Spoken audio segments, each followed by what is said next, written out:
C'est pour aller directement en prison que Julian Assange a quitté cette cour de justice dans cette camionnette en fin d'après-midi.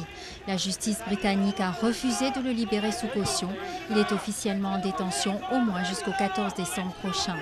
Devant les dizaines de télévisions présentes dans une cohue indescriptible, ses collègues et avocats ont crié au complot politique contre le fondateur de Wikileaks, qui était devenu depuis quelques semaines la bête noire des grandes puissances.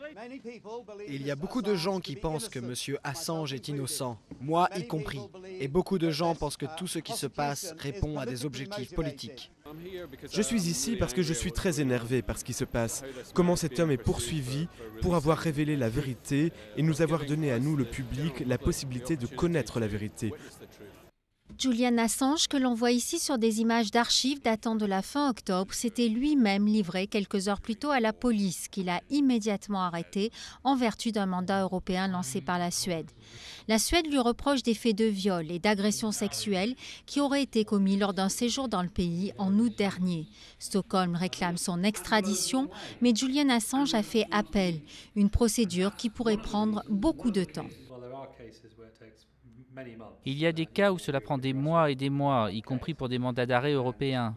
Par exemple, si la défense présente des éléments qui inquiètent les juges, eh bien, il faudra qu'en Suède, les autorités judiciaires prennent le temps de mener l'enquête aussi pour pouvoir répondre à ces éléments.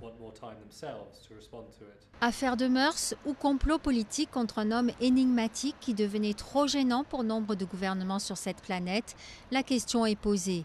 Ses avocats avaient beau jeu de souligner que son arrestation intervient quelques jours après la publication de quelques 250 000 télégrammes diplomatiques américains qui a mis Washington en fureur. La justice britannique, elle, a estimé que les accusations d'agression sexuelle portées contre lui étaient extrêmement graves.